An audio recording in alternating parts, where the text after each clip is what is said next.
I've always considered myself a calm, rational, and logical person. And I was always on the fence when it came to the paranormal. That is, until this day. It happened about 4 years ago. It's autumn time, and I'm driving to go pick up my girlfriend and get some food. I will never forget glancing down at the time and seeing that it's about 8:30 p.m., so the sun was starting to set.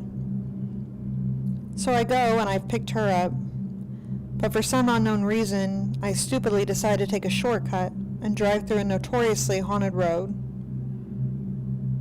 This road is situated exactly between a huge cemetery and a crematorium. I personally know 2 people that have died in a car crash here. However, I have actually been down this road many times over the years and have never actually experienced anything paranormal myself until now. Now bear in mind that these 2 adjoined long stretches of roads, Park Lane and Forge Lane, used to be national speed limit roads, which means that in the UK you're legal to drive up to speeds of 70 miles per hour. So that should tell you that I am focused, alert, and have my wits about me. Also, bear in mind that these roads have absolutely no street lights. The only form of lights are the cat's eyes that are built into the road, which reflects car lights so that it reflects and shows the path. Oh, and another thing also is that there are no sidewalks on this road. I'm driving at a high speed, so I'm fully aware of my surroundings, and I'm completely sober. So as we're moving along, I quickly reach over halfway of these 2 connected roads to a point where the trees that are surrounding each side of the road kind of forms into a sort of tunnel, which only added to the eeriness. I'm driving and I notice a distant figure up ahead, about 50 to 100 yards. So, as any driver would do when they see a person standing in the middle of the road, I instinctively took my foot off the gas. Until I realized something. There are no sidewalks for pedestrians to walk on, and it's a 70-mile-per-hour road. My mind instantly started going into overload as I began going through hundreds of questions. My emotions begin to kick in, but I remind myself that I need to remain calm, driving on this very dangerous unlit road. As I get closer and closer, within less than 50 yards, I can finally make out a bit more detail. Now my emotions are really starting to go wild. My hands are shaking, tears are streaming down my face, and I'm beginning to sweat profusely because of the fact that I'm trying to come to terms with what's in front of me. I see a brown-robed figure, no face, no feet. And almost as if he sensed that I was coming closer, he literally drifted into the side of the road, into some nearby bushes, and then just completely vanished. I barely managed to maintain my composure enough to finish driving to the end of the road, where I managed to park up. I was completely speechless. My face had gone so pale, and I was drenched in sweat, with tears still coming out of my eyes. I literally sat there for a full 10 minutes, just trying to debunk and comprehend what I just saw. But the truth was that there were no streetlights, no other sort of interference from other external sources, no headlamps from any cars coming in the opposite direction whatsoever. My mind was going crazy. It was racing through so many different explanations as to what I had just witnessed, and it was just in complete overdrive. But I eventually had to come to terms with the fact that the only thing I could come up with was I had witnessed a full-body apparition of a brown-robed Benedictine monk. And you know what was the funniest thing about this was? My girlfriend was there for the whole journey, but had her head down looking at her mobile phone the whole time. Although later on she did actually end up having her own experience after seeing an apparition another time that I went down the same road. So I began doing some research. Later on, I discovered 2 specific details about the area. One, an actual monastery used to exist there back in the 12th to 13th century. 2, I found a website dedicated to my city. Just a generic website about the history of the city. However, I managed to find a thread. It was about the ghost locations in and around it, and after browsing through some 12 pages within it, I finally find a comment by someone that also mentioned seeing a brown-robed monk.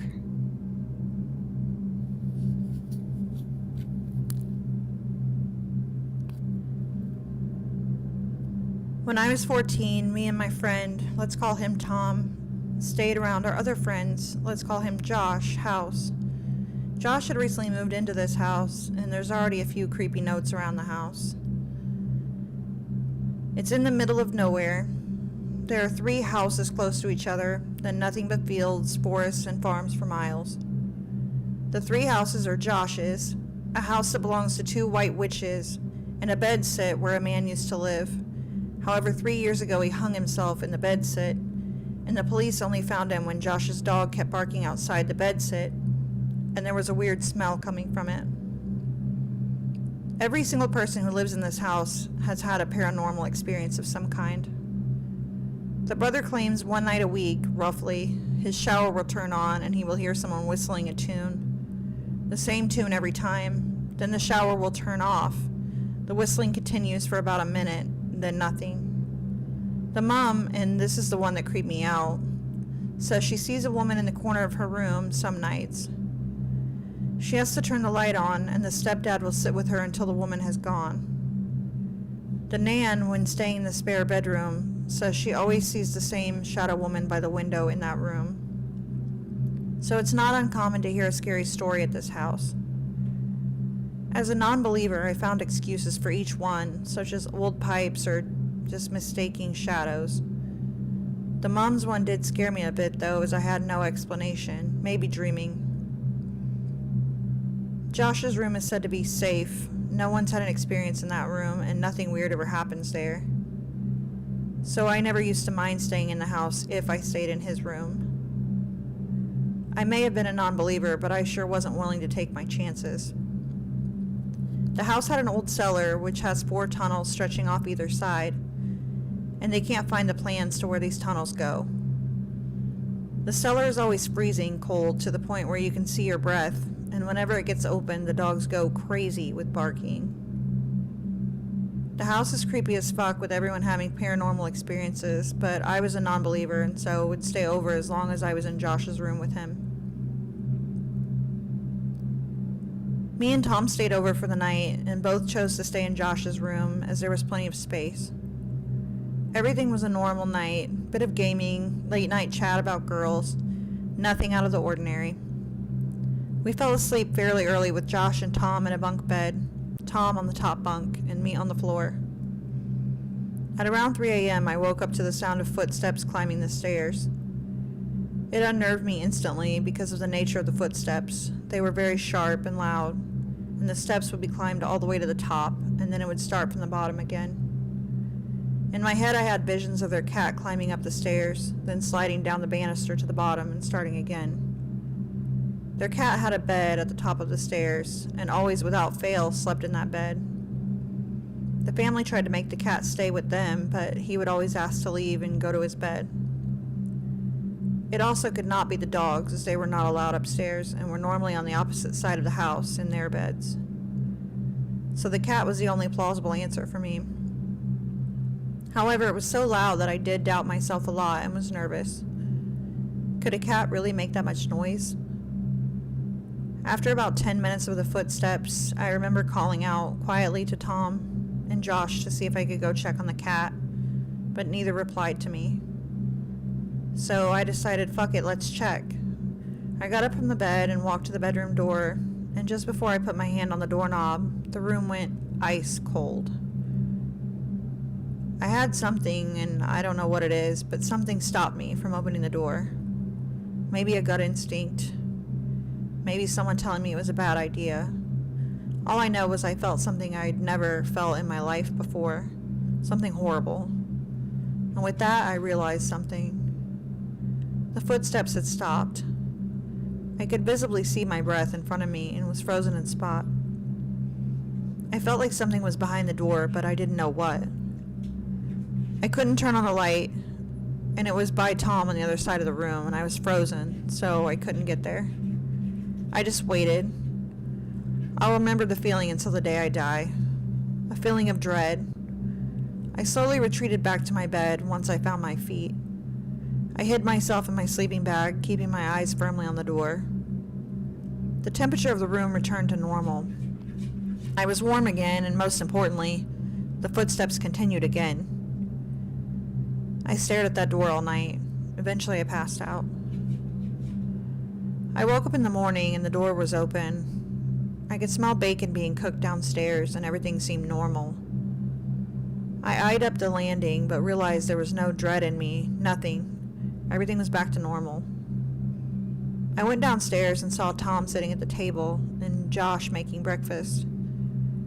"How did you sleep?" Josh asked. I decided to be brutally honest, just in case it's happened before to Josh. I said, "I heard footsteps all night, loud. Did anyone else hear them?" Josh looked shocked slightly and gestured over to Tom while mentioning that Tom had brought it up earlier that morning. I remember looking properly at Tom, who looked scared. He didn't answer, so I explained more. I did call out to you guys to ask, but no one answered, so I assumed only I heard it. I remember clear as anything Tom, eyes fixed on the table, interrupting with, "And you got up to check it." "Yeah, I know." I explained I was going to, but everything felt horrible, didn't it? Cold, like someone had thrown ice cold water over us. I thought you were going to open the door, but something inside me felt like if you did, something terrible was going to happen. I was shocked. He felt it too. It wasn't me being crazy. I asked him why he didn't say anything. He said he was frozen to the core. What he said next scared me the most. What would we have seen if you had opened that door? Sometimes your imagination can get the better of you there. Who knows what I would have seen? Maybe a cat hearing me get up and coming to check up on it. "Hi, boys." Josh's mom had came in. "Josh, you'll never believe what happened last night. We actually had Harry, their cat, come in to sleep with us." I felt sick. The cat wasn't in bed for the first time since they lived there. So it wasn't the cat. It was definitely something else.